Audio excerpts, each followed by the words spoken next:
Bien, hemos leído Juan 5, del 37 al 40, en donde está el tema. No lo empezamos a ver la semana pasada porque ya no nos dio tiempo, pero es mejor que le demos su tiempo propio. Es el tema de las Escrituras, o el tema de la Biblia. El Señor mismo nos habla de la Biblia, por eso aquí es tan importante este tema, y es muy bueno que ahora tengamos este tiempo separado solamente para poder hablar de las Escrituras o de la Biblia.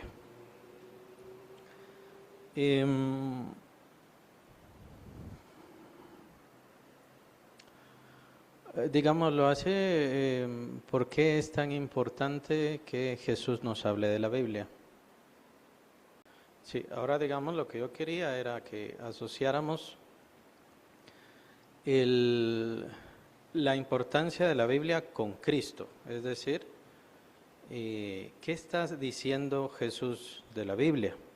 Jesús certifica la Biblia, Jesús avala la Biblia. ¿Por qué digo esto? ¿O por qué hago esta pregunta? Para que sea más directo. Porque hay mucha duda sobre la Biblia. En estos tiempos hay muchas dudas sobre la Biblia, obviamente sobre las iglesias, pero ahorita no vamos a ver lo de las iglesias o la iglesia de Cristo, porque solamente hay una, no hay varias iglesias, no hay varias religiones. De hecho, a las religiones, a la brujería, a la santería, todo eso no se le achaca tanto, no se le da tanto problema, pero a la iglesia sí, y a la otra cosa que se le ataca tanto, la Biblia. La Biblia es el gran problema.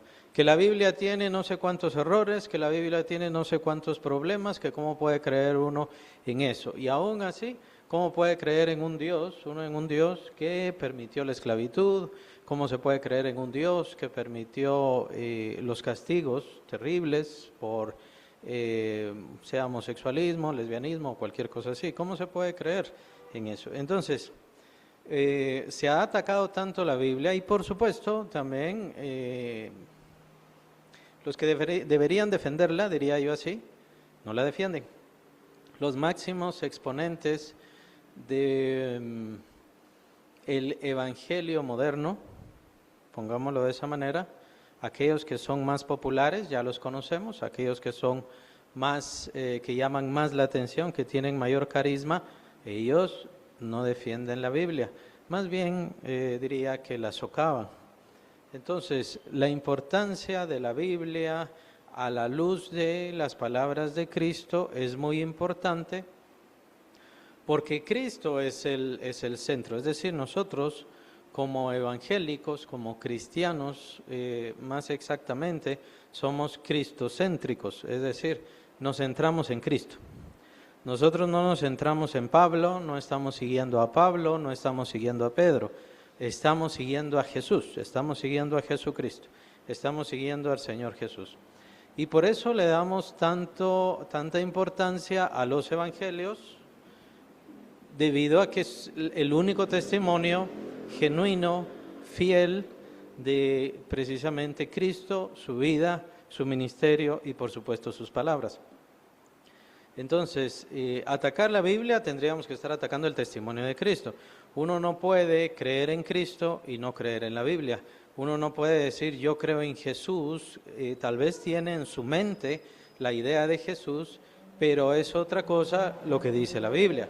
La Biblia es la que da testimonio genuinamente de Cristo Jesús. Y la Biblia no se refiere al testimonio de Cristo solamente cuando es los evangelios, o solamente en los evangelios. En los evangelios tenemos el testimonio de Cristo. No, en toda la Escritura tenemos el testimonio de Cristo. Entonces, el aval que da Jesús a la Biblia es lo importante. Claro, nosotros obtenemos muchas cosas por medio de la Biblia y eso es bueno, eso es excelente, pero al tener el aval de Cristo, la certeza de Cristo, el respaldo de Jesús con respecto a la Biblia, es que podemos tener esa base sólida, diríamoslo así. También esto se achaca, ¿no?, bastante, que nosotros tenemos la Biblia porque en el 300 y pico se realizó el concilio de Nicea, y en el concilio de Nicea ahí se decidió cuál sería la Biblia. Entonces nosotros tenemos una Biblia gracias a que Constantino decidió que así debía ser la Biblia. Eso es otra de las falsedades que se tiene. En aquel entonces, antes, había mucha persecución y entonces, al venir esta cuestión, al fin, la libertad de religión y que ya se podía honrar libremente al Señor, pues obviamente vinieron muchas ventajas y en estas ventajas está ya la unificación, ya la distribución libre, podríamos decir también de la palabra de Dios, aunque en aquel entonces obviamente no existían imprentas, pero ya se podía unificar más las cosas, se empezaron a desarrollar lugares de servicio, lugares de honra. ¿Por qué? Porque la iglesia ya no tenía que ser clandestina, ya no tenía que esconderse. Entonces, las iglesias empezaron a formarse, y empezaron a tener sus recintos. Claro, que fue degradándose y todo lo demás, pero la Biblia ya se tenía desde antes, el pueblo del Señor ya tenía y conocía la Biblia desde antes, las cartas apostólicas, los evangelios ya se leían desde antes, no fue Constantino quien hizo todo esto. Entonces, se tiene el famoso canon bíblico. En el canon bíblico, entonces, se expone cuáles libros son canónicos y qué libros no son canónicos. Y ya sabemos que hay religiones que tienen ciertos libros, nosotros quitamos otros libros y así, etcétera, etcétera. Bueno, ¿cuál es la fidelidad de ese canon? La verdad es, y para simplificarlo, es que la verdad del canon la da Cristo Jesús. Es en eso en lo que nos tenemos que basar, es en eso en lo que tenemos que estar seguros. La verdad del canon la da Cristo. ¿Y cómo sabemos que Cristo nos habla sobre el canon bíblico? Por medio de los evangelios.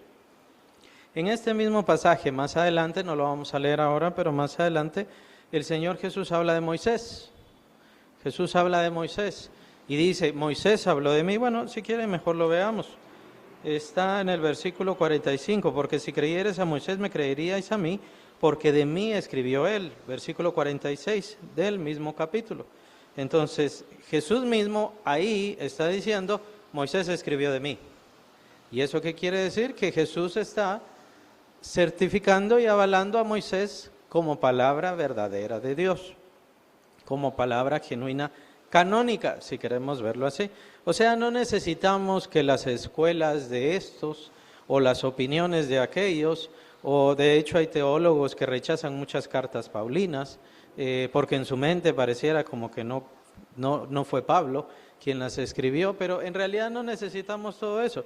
En realidad lo que necesitamos es el testimonio de Cristo que esté avalando simplemente toda esa escritura. Y en este caso vemos que Jesús avala a Moisés y Moisés escribe los primeros 5 libros de la Biblia. Simplemente con eso ya tenemos parte del canon. Simplemente con eso. ¿Jesús habló de David? Sí. Entonces ya tenemos todo el canon de los salmos, o tenemos adentro del canon bíblico los salmos, tenemos 1 Samuel, 2 de Samuel, los libros de Reyes, los libros históricos, etcétera, etcétera. ¿Habló Jesús de los profetas? Sí, habló de los profetas. ¿Y Jesús avaló a sus apóstoles, dio aval a sus apóstoles? Pues la respuesta es sí. Entonces, la importancia de que Jesús nos hable de la Biblia nos da certeza de la Biblia. Nos da confianza en la Biblia, nos da confianza con respecto a la Biblia, que nosotros no estamos siguiendo los pensamientos de predicadores pasados, que sí, está bien, los recordamos y les amamos y les agradecemos también su servicio, porque en todo nosotros hemos servido o hemos tomado de su servicio y nosotros también apoyamos y servimos a los demás hermanos por medio de la Biblia. Pero el aval que tenemos nosotros de la Escritura es un aval directamente de Cristo, directamente del Hijo de Dios. Esa es la importancia. Y entonces, a causa de esa certeza, es que nosotros ya con confianza nos podemos acercar a la Biblia. Nos podemos acercar a la Biblia para ser guiados, para ser dirigidos, para ser nutridos, para ser alimentados y demás. Entonces es eso lo que quería señalar y remarcar en este momento.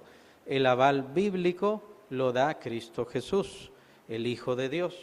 Entonces, nosotros no estamos creyendo por un lado en Cristo y por otro lado en la Biblia. ¿Somos bibliocéntricos? Creo que sería la palabra. Formalmente no, pero en realidad no hay mayor diferencia. Somos cristocéntricos, pues obviamente nos centramos en Cristo, en su sacrificio y en su obra.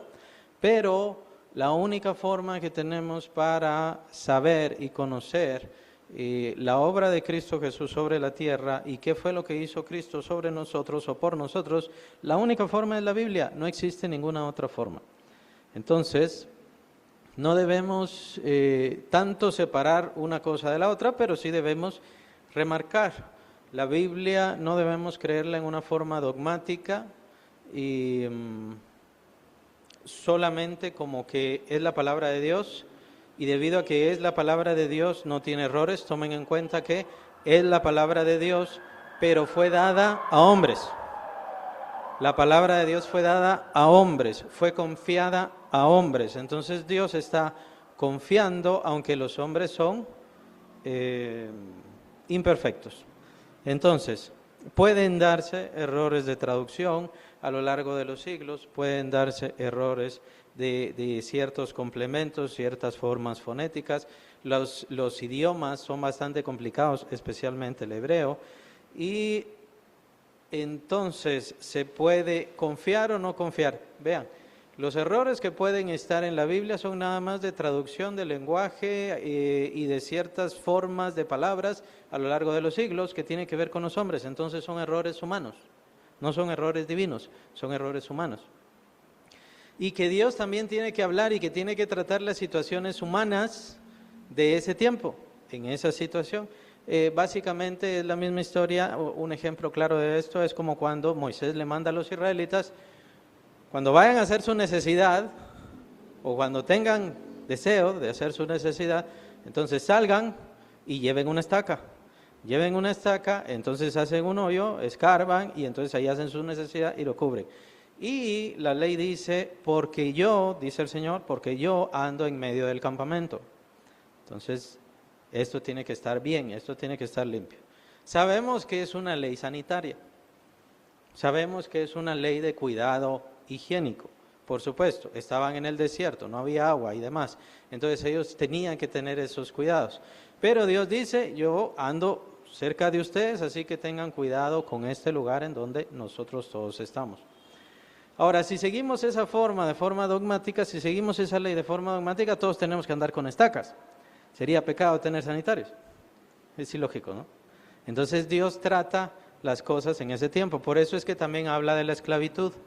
De la esclavitud, de hecho, Dios es el primero que da normas sobre la esclavitud, sobre el cuidado humano o sobre el trato humano hacia las personas que están en lugar de esclavitud. Y la gente entonces viene y dice: ¿y por qué Dios no dice de una vez que no haya esclavitud? Porque Dios está siguiendo los parámetros y los tiempos de esa época. En esa época los sistemas humanos eran de esa manera y Dios sí quiere cambiarlos y Dios sí va a cambiarlos, pero simplemente no lo va a hacer de forma abrupta, no va a decir simplemente las cosas así tienen que ser, sino que lo va a ir haciendo poco a poco. Entonces, existen estas discrepancias en la Biblia sobre las cuales no se debe tomar juicio sobre toda la palabra de Dios, sobre todo lo que es la Biblia. Pero hay quienes lo toman y por eso simplemente la señalan y simplemente dicen: esto no puede ser palabra de Dios, y entonces rechazan y desprecian la misma palabra de Dios. Pero ya sabemos que si van a tomarse de cualquier lógica, de cualquier cosa, van a tomar cualquier excusa para apartarse de ella. Es la misma historia con aquellas cuestiones cuando el Señor les manda a los israelitas que a algunas tribus cananeas de una vez las destruyan, las acaben. Lo que pasa es también la misma ignorancia sobre esas tribus y sobre la situación de esas tribus. Los mismos israelitas comprueban que Dios tenía razón, porque cuando ellos no cumplieron la palabra del Señor, cuando ellos no hicieron lo que el Señor decía, entonces fueron un sufrimiento y un dolor para ellos y para el resto de sus vidas, para Israel. Entonces, si hubieran cumplido la palabra del Señor conforme a su justicia, que también ahí entra la cuestión de la justicia, entonces habrían estado más tranquilos. Pero es básicamente la misma historia. Dios quiere traer justicia, Dios quiere traer bendición, pero las mismas personas son las que no quieren obedecer al Señor. A causa de eso, las mismas personas son las que tienen que sufrir. Vemos varios ejemplos, vemos ejemplos colectivos, vemos ejemplos específicos, así como David, Samuel es otro y así. Vemos diferentes situaciones, ¿no? Pero por eso es importante interpretar, por eso estamos y por eso sirve la iglesia, para poder entender y conocer la palabra de Dios. Cristo entonces pone en un lugar central la palabra de Dios. No somos bibliocéntricos, creo que sería la palabra, bibliocéntricos, somos cristocéntricos, pero es imposible conocer a Cristo sin la Biblia. Entonces, básicamente van de la mano. Eso es importante entenderlo. También el Padre que me envió, versículo 37, ha dado testimonio de mí, nunca habéis oído su voz ni habéis visto su aspecto. La semana pasada estábamos hablando del testimonio que ha recibido Cristo, o quién ha testificado de Cristo Jesús. Y vimos a Juan el Bautista y vimos los milagros del Padre Celestial, pero hay otro testigo y ese testigo es la palabra misma, y eso es lo importante. La Biblia, las Escrituras entonces son testigos de Cristo, son otro testigo de Cristo. Y entonces es importante este pasaje porque empezamos a entender cuál es el sentido de la Biblia. ¿Cuál es el sentido de la Biblia? Muchas religiones le dan el sentido a la Biblia como un cúmulo nada más de mandatos, de mandamientos, de formas, de leyes y demás. Y no es eso, la Biblia no es eso. Muchos ven nada más el sentido de la Biblia como un sentido moralista y la usan en ese sentido. No, no es eso. Ahora es bien importante esto, ya que es un testigo incomparable, por eso es que la Biblia no tiene igual, no tiene rival y no tiene superior. La Biblia, las Escrituras, no puede compararse con ningún otro libro, ni con libros de catecismos, ni con otros libros de sabiduría, ni con otras formas de entenderlo. Hay muchos teólogos, a lo largo, me refiero de la iglesia cristiana, hay muchos teólogos desde el principio de la iglesia, pero ni uno de esos teólogos puede compararse o tiene el mismo lugar como el testimonio que da la Escritura de Cristo Jesús. Entonces, ¿es bueno leer a los teólogos? Sí, es bueno leer todo lo que dijeron, dependiendo si tiene tiempo también, pero no tiene el mismo lugar, no tiene el mismo lugar. Entonces, nada que nadie más diga después de los apóstoles, nada que nadie más diga puede tener el mismo lugar. Y por eso es que también no le damos otro puesto o no damos ese honor de apóstol a nadie más excepto a los 12 de Cristo. Los 12 de Cristo son, pues obviamente, tomen en cuenta que Jesús en su ministerio, Él está hablando aquí de su palabra se la da a los 11. Obviamente habían 12, pero Judas Iscariote no cuenta, ya sabemos, ¿no? Entonces, en ese momento, esos 3 años y medio, el Señor le da su palabra a los 11. Los 11 eran los encargados de transmitir esa palabra que recibieron de Cristo, por eso que son enviados. Pablo, ¿por qué también es enviado? Porque Pablo fue llevado a la presencia de Dios y recibió diversas revelaciones, fue al paraíso, él mismo también da testimonio de eso, da diversos testimonios sobre esto, y esto es precisamente ¿por qué? Porque él ha recibido el Evangelio, lo que él llama mi Evangelio, él lo ha recibido de Cristo y obviamente lo tiene que publicar. Esa es la idea de un enviado de Cristo, ese es el lugar que tienen los 12. Pablo en Efesios nos habla que la base de la iglesia es los profetas y los apóstoles. ¿Y a qué se refiere? Se refiere a los profetas de antaño, hasta Juan el Bautista, de quien hablamos la semana pasada, y los 12 enviados del Señor Jesucristo. De ahí cualquier otro enviado, pueden ser de la iglesia, pueden ser del Espíritu Santo, pero ya no hay más enviados que tengan esa característica de doctrina, ya no se da más. Por eso los ministerios no son iguales. Por eso es que ya no se da el poder, gracias a Dios, sino que si buscamos el poder del Señor tiene que ser en base a la oración para que ninguna persona sea glorificada como ya lo vemos ahora en nuestros tiempos. Entonces, la importancia de la Biblia es porque es otro de los testigos de Cristo Jesús, dan testimonio de Cristo Jesús y vamos a seguir viendo. Este testigo es bien importante porque si obedecieran a ese testigo, entonces creerían a Cristo. Lo va a decir el Señor Jesús más adelante. Por medio de este testigo, que es la Escritura, la Biblia, entonces conocemos al Padre y entonces conocemos al Hijo. Y entonces al conocer al Hijo podemos recibirle, podemos entenderle y por supuesto confiar en Él. Entonces esa es la importancia de las Escrituras. Por eso es que las Escrituras son tan odiadas, tan despreciadas y tan mal señaladas, precisamente por la falsedad de esas personas, la falla de esas personas al leer la Biblia con prejuicios, con ciertas formas incorrectas. Probablemente vamos a ver algunas, porque recordemos que aquí Cristo le está hablando a los judíos que lo odiaban, está hablando a judíos que ya se habían comprometido a quitarle la vida. Y nos va a dar ciertas características bien importantes. Versículo 38. ¿No habéis visto su aspecto? Termina versículo 37, ahora el 38. Ahí entramos, muy importante. Ni tenéis su palabra morando en vosotros. Es un término bien interesante, me llamó la atención. Su palabra morando. No tenéis su palabra morando en vosotros. ¿Qué les parece eso?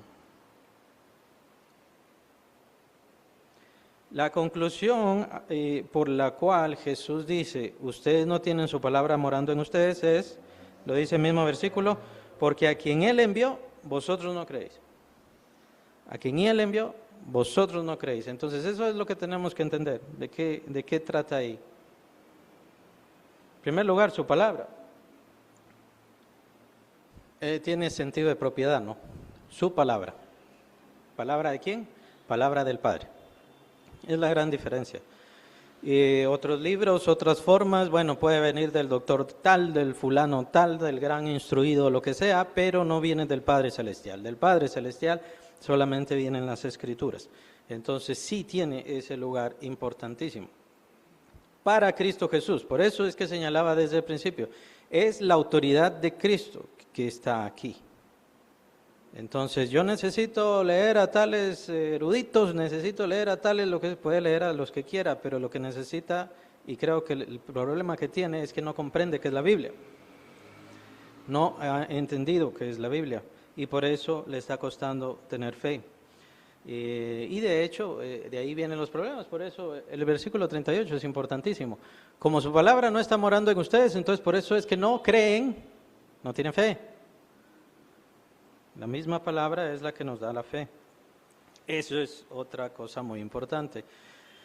Muy poética puede ser una escritura, un escrito de alguien muy erudito, muy científico, muy lo que sea, pero nos va a dar fe. La palabra de Dios nos da fe, otra característica importante. Y bueno, dice, a quien Él envió, vosotros no creéis. ¿Cómo ponemos eso?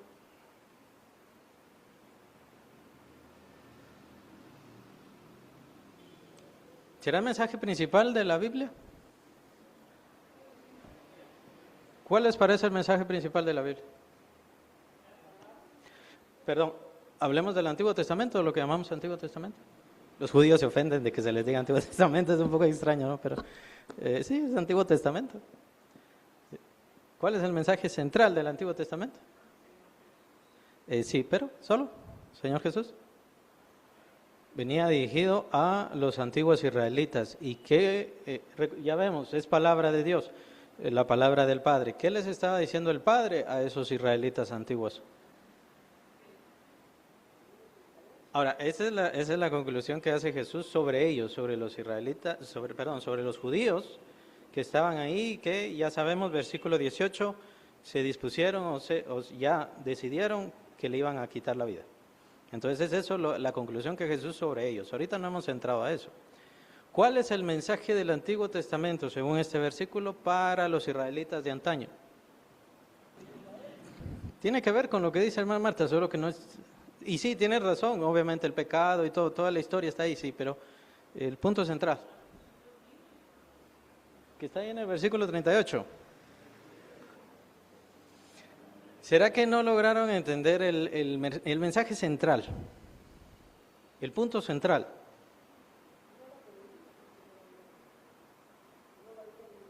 ¿No creían en los mandamientos o sí creían en los mandamientos? Algunos los hacían, otros no los hacían. Vean, es bien importante estar concluyendo esto porque a veces como cristianos decimos, bueno, yo cumplo con esto, pero no cumplo con aquello. Hay que tener cuidado con eso. Es cierto que no estamos siguiendo mandamientos, estamos siguiendo a Cristo. Pero el Señor nos manda, tenemos una ley espiritual a la cual obedecer. Pero solamente es un ejemplo que tengamos cuidado. Ahora Jesús de una vez concluye, ustedes no tienen la palabra de mi Padre morando en ustedes.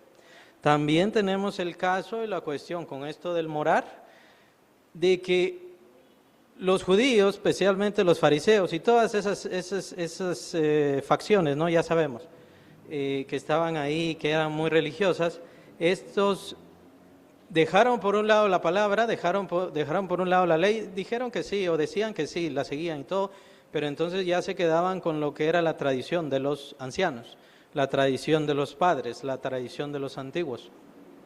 Y por eso es que con este milagro del paralítico y que él estaba cargando su lecho, ellos le dicen, no te es lícito. O sea, ya habían llamado esa tradición como que fuera palabra de Dios, como que fuera ley. Estás pecando contra Dios. ¿Por qué? Porque estaba cargando su lecho. Y además él era paralítico, Dios lo había sanado. Y claro, por supuesto, era el mismo Dios, el Hijo de Dios, el que le había mandado, toma tu lecho. Entonces el juicio de estas personas se dejó llevar solamente que por los mandamientos, por las formas, por los modos, dejaron por un lado la palabra, les empezó a gustar esto otro, hacer su propia estructura, definir su propia religión, y eso hay que tener cuidado. La conclusión de Cristo sobre estas personas es tan grave que les dice de una vez, ustedes no tienen la palabra de mi Padre morando en ustedes.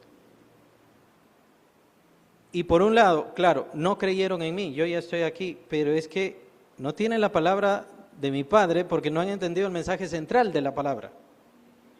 Digámoslo mejor, la conclusión central de la palabra. La hermana Marta nos habló varias cosas, pero entonces, ¿cuál es la conclusión central de la palabra? Vendrá, o sea, el enviado.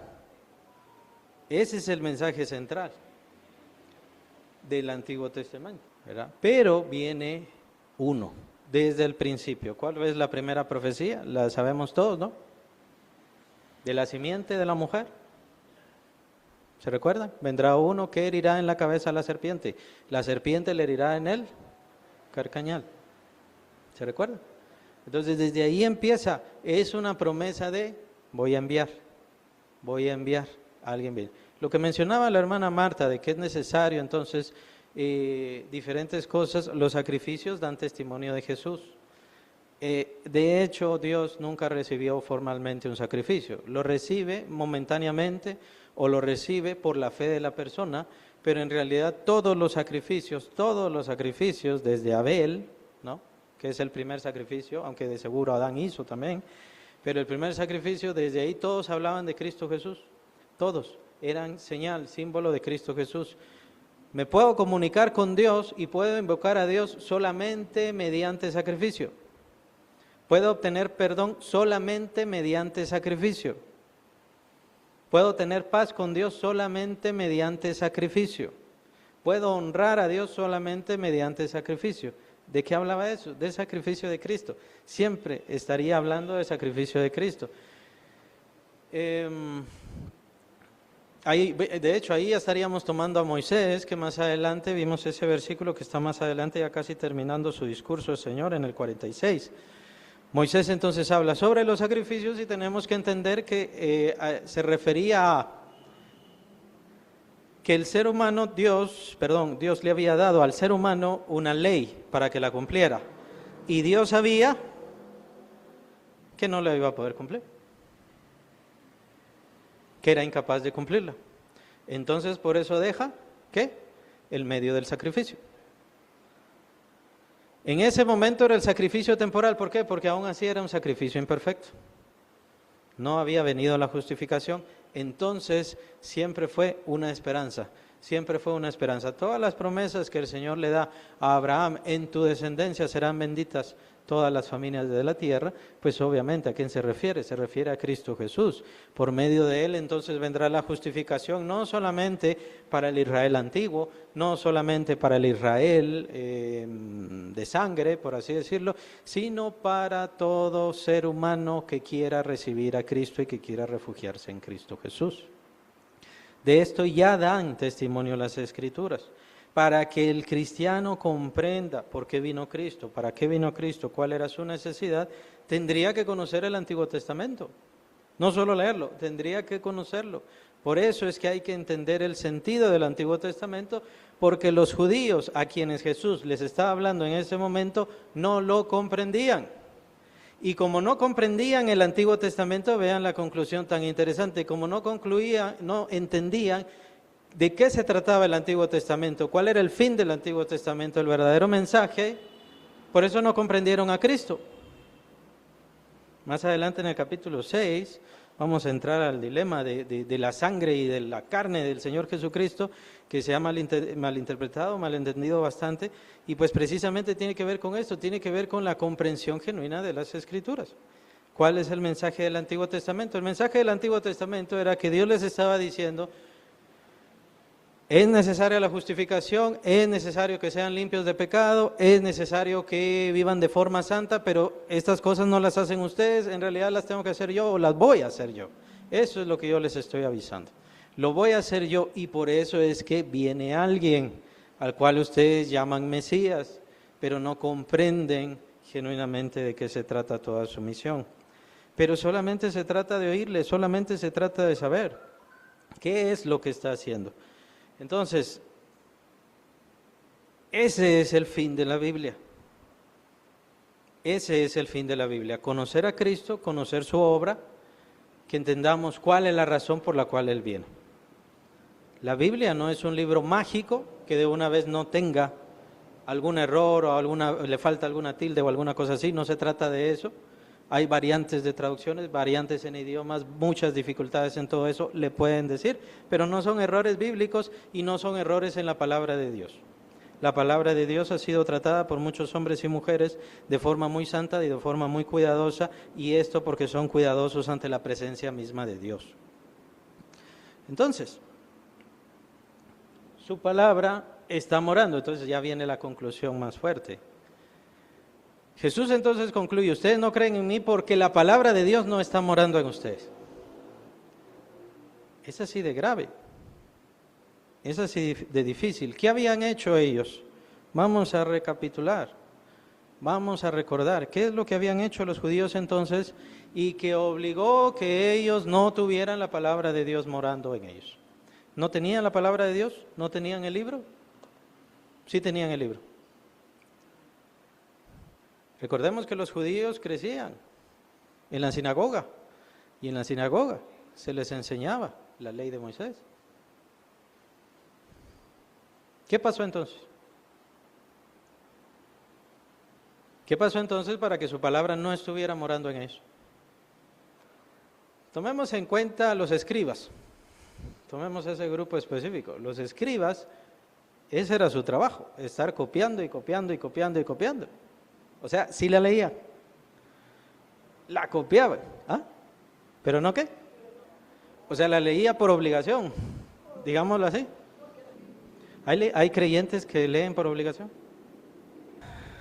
Hasta cierto punto no es que sean malas las disciplinas, son buenas las disciplinas y de hecho debemos tener disciplina. Es bueno que tengamos disciplina, que sea personal, que sea autoimpuesta. O sea, diría, cuando uno tiene morando la Biblia, las escrituras en uno la busca para que le dé dirección. Es un muy buen término, ¿sí? Es que eso es lo interesante de este pasaje, porque tenemos que ver a quiénes les está hablando Jesús. Jesús les está hablando a estos fariseos, esta gente que lo juzgaba, que lo señalaba. ¿Por qué dices que eres hijo de Dios? Te estás haciendo igual a Dios, y por eso es que concluyeron que iban a quitarle la vida. pero eran gente estudiosa, gente religiosa, era gente legalista, eran rigurosos también en cuanto a la Biblia. Pero algo bien interesante que pasó en ellos, la Biblia ya no les bastó, ya no fue suficiente la Biblia. Entonces hay que buscar otras cosas, hay que buscar otras fuentes, hay que buscar otras formas. La Biblia les pareció, y hablo del Antiguo Testamento obviamente, les pareció como que muy sencillo, muy simple. Pero entre todo esto, ¿cuál era el sentido de ellos? Y si el sentido de ellos, diría yo tal vez lo más fuerte, si el sentido de ellos es igual que el sentido de Dios. Verdaderamente estas personas, estos judíos que estaban señalando a Cristo, ¿estaban esperando un Mesías que los rescatara? Les pregunto. ¿Que sí los rescatara de qué? ¿Que sí los rescatara de? ¿Cuál opresión? ¿Qué? ¿De los romanos? Entonces ellos simplemente concluyeron en este momento, los que están sobre nosotros son los romanos, el Mesías tiene que levantarse y, no sé, consumirlos, hacerlos polvo, ceniza. Y esa es la conclusión que ellos tenían, pero ellos no comprendían cuál era el sentido de Dios, qué era lo que Dios quería, qué era lo que Dios estaba buscando, cuál era la liberación que Dios quería. Ellos no querían liberación de sus pecados, ¿o sí? ¿Querían ellos ser rescatados de su pecado, de su maldad? Bien, ese es el mensaje importantísimo del Antiguo Testamento, a lo que se refería hermana Marta. ¿Aún por medio de sacrificios podía una persona ser perfecta? No. Tenía que seguir y seguir y seguir y seguir haciendo sacrificios. Pero la promesa de Dios era que obviamente esto se tenía que terminar. Vean la profecía de las 70 semanas de Daniel. El sacrificio continuo se tenía que terminar, ¿por qué? Porque ya venía el Mesías, es lo que dice Daniel. Viene el Mesías, se le va a quitar la vida, entonces se va a quitar el sacrificio continuo e incluso el templo será deshecho. ¿Cuál era la idea entonces? La idea es que todas estas cosas yo se las dejo para mientras porque está nada más anunciando a quien yo les voy a enviar. Y a quien yo les voy a enviar les va a dar ya la libertad, la justicia, la purificación. Ya no va a hacer falta más sacrificio. Ya no habrá más esto de la inmundicia o el espíritu de inmundicia. Porque se da la justificación por medio de la sangre del Señor Jesucristo. Pero para ellos, y todavía siguen en esta situación, para ellos esto iba a seguir y seguir y seguir y seguir y seguir y seguir. Puede ser que algunos interpretaran la venida del Mesías como el final de los tiempos. Entonces, bueno, ya es el final de los tiempos, ya viene el Mesías, entonces ya tiene que ser el reino glorioso en donde ellos van a ser los amos, los grandes señores. Muy probablemente que así lo interpretaran. Pero simplemente ellos no tenían interés en un Mesías que los librara de su maldad, que los rescatara del gran problema que es el pecado, que es la miseria de esa esencia, de esa ley de maldad que menciona el apóstol Pablo. Miserable de mí, dice el apóstol Pablo, ¿quién me librará de este cuerpo de maldición? Pues es Cristo. Cristo es quien nos libra de ese mal. Aunque todavía tenemos estas concupiscencias e inclinaciones debido a que todavía estamos en este cuerpo y mientras esté en este cuerpo todavía las tendremos, pero ya somos libres. Solamente tenemos que dejar el cuerpo y ya somos libres, estamos ante la presencia del Señor, no hace falta ningún intermediario, no hace falta un paso intermedio, estamos inmediatamente en la presencia de Cristo. ¿Y quién lo dice? Cristo mismo. Para que voy pues a preparar lugar para que donde yo estoy, vosotros también estéis conmigo. Porque ya no hace falta justificación, ya no hace falta purificación. Y ese es el problema de estas personas. Estas personas no lo vieron, vieron al Mesías nada más como el caudillo que los iba a librar de ese flagelo, que en ese momento sería el Imperio Romano. Probablemente veían que ya iba a establecer su reino eterno, entonces sería el final de los tiempos, lo que se llamó en el Antiguo Testamento también el Día del Señor. Pero no entendían el sentido, ¿por qué tenía que venir? ¿Qué era lo que iba a hacer? ¿Por qué tenía que morir? ¿Por qué las profecías de David? ¿Por qué las profecías de Isaías? ¿Por qué él iba a cargar todos nuestros pecados? no lo entendieron. Pero era la obra del Señor, el testimonio que Dios daba y que Dios ha dejado en su palabra. Debido a que no entendían el sentido de las Escrituras, empezaron a cambiar el sentido por cualquier otra cosa. Es bien importante esto. Todas estas cosas es importante señalarlas. ¿Por qué? Porque hay muchos evangélicos que hacen esto. Muchos. Que le cambian el sentido. Y entonces quieren nuevos estratos, y quieren nuevas formas, y quieren nuevos eruditos, y quieren leer nuevas cosas. Pero si solamente es el mensaje de Cristo, no tiene que hacer más. Solamente tiene que centrarse en el mensaje de Cristo y publicarlo. Ese es el trabajo. Claro, hay mayor crecimiento, hay mayor desarrollo, pero para eso necesita un mayor servicio y una mayor entrega. Tiene que parecerse más a Cristo. Tenemos que dejar de ser quienes somos. Y eso no queremos. Nos gusta una relación más profunda con el Señor, eso sí nos llama la atención. Quiero sentirte, Señor. ¿Quieres sentirle? ¿Quieres sentir los mismos sentimientos de Dios? ¿Quieres sentir las mismas intenciones de Dios? ¿Dejar las cosas por ir a servir a los demás? Eso es sentir a Dios, eso es sentir a Cristo.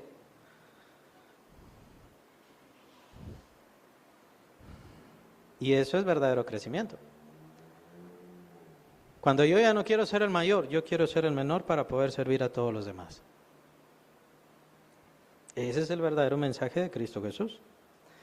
No porque estemos cancelando ningún pecado, sino porque el Señor Jesús mora en nosotros y yo anhelo ser más como Él, anhelo que viva más en mí, anhelo parecerme más a Él. Es por amor, no por imposición, no porque me digan, no porque me obliguen. Las disciplinas son importantes al principio para ayudarnos, yo lo veo así, las disciplinas son importantes para ayudarnos en las debilidades y dificultades de nuestro ser físico. Nuestro cuerpo o nuestra mente también, si quieren verlo así. Nosotros queremos ver televisión, quieren ver el partido de fútbol, quieren esto, quieren aquí y allá. Quieren divertirse. Entonces ahí es donde necesito la disciplina, obligarme, imponerme. Pero no porque mi espíritu necesite disciplina, mi espíritu tiene al Espíritu Santo, quiere buscar cada vez más de Dios.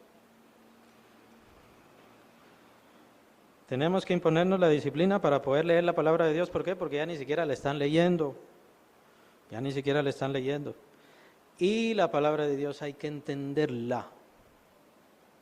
Cuando se pierde el sentido de la palabra de Dios, bien puede ser que pase lo mismo.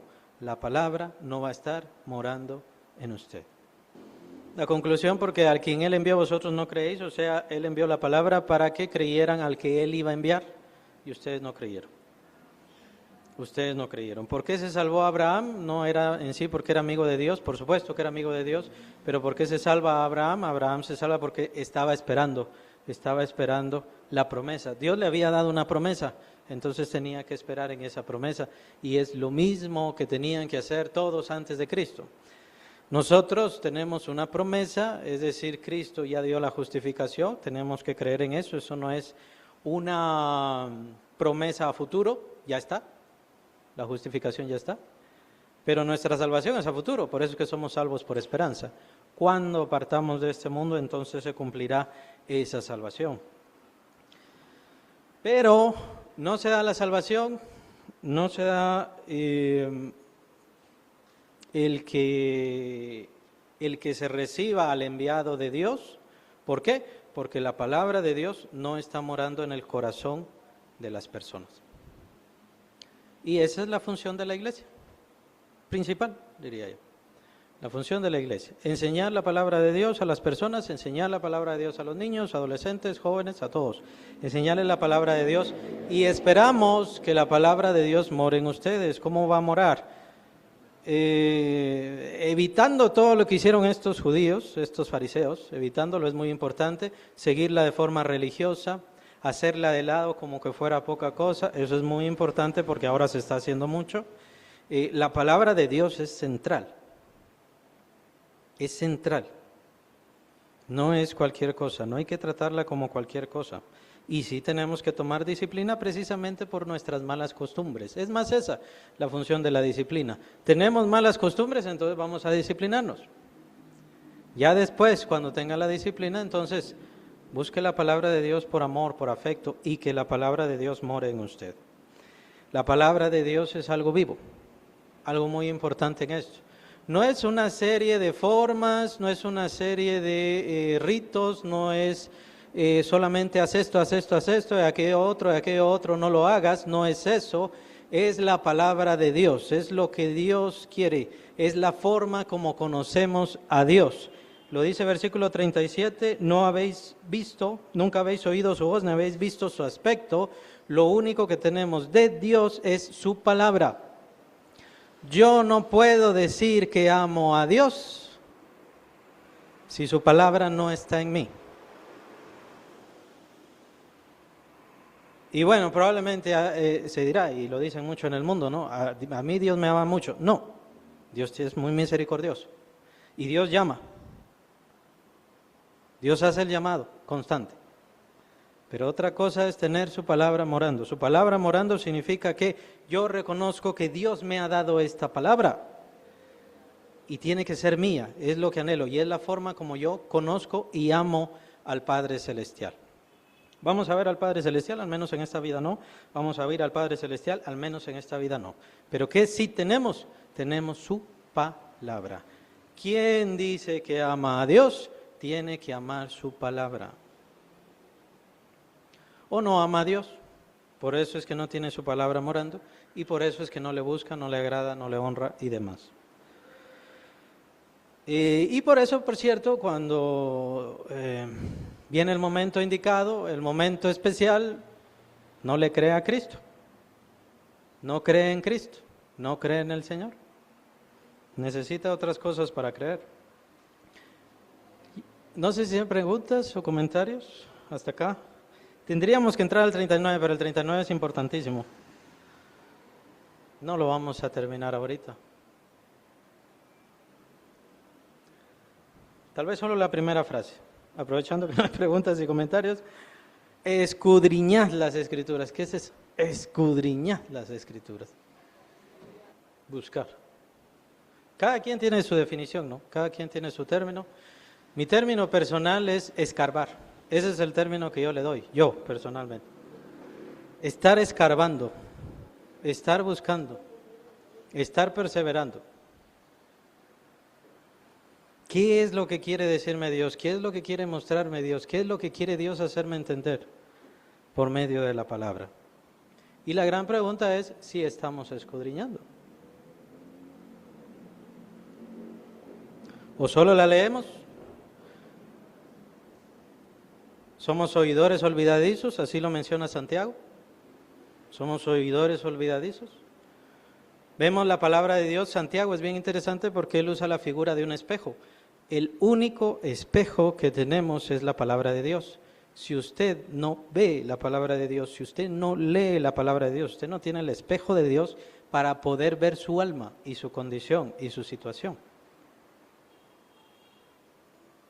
Entonces, por eso, el mandato de Santiago es, no seamos solamente oidores olvidadizos, como aquel que solamente considera su imagen y se va y se olvida, sino que hay que estudiar cómo somos, cómo soy, cómo es Dios, cómo es Cristo. ¿Por medio de qué? Por medio de la palabra. Van a tener revelaciones, van a tener visiones, van a tener todo eso. Yo les recomiendo que no crean en nada de todas esas cosas, no es cierto. Y si tuvieran una visión y si tuvieran de verdad una revelación enviada por Dios, estoy bastante seguro que esa revelación y esa visión les diría, ponte a leer la Biblia. Deja de estar preguntando y deja de estar buscando, tienes que leer la Biblia. Pero por eso les decía, es muy importante. La Biblia se le ha quitado su lugar central, importante y valioso, de muchas formas y en muchos lugares. Entre estudiosos y no estudiosos, entre iglesias y no iglesias. Hay que tener cuidado. Y por eso es que estamos utilizando la autoridad de Cristo. Y la autoridad de Cristo es absoluta. Y no podemos conocer a Dios si no es solamente por medio de su palabra. No podemos conocer a Cristo y recibir a Cristo si no es solamente por medio de su palabra.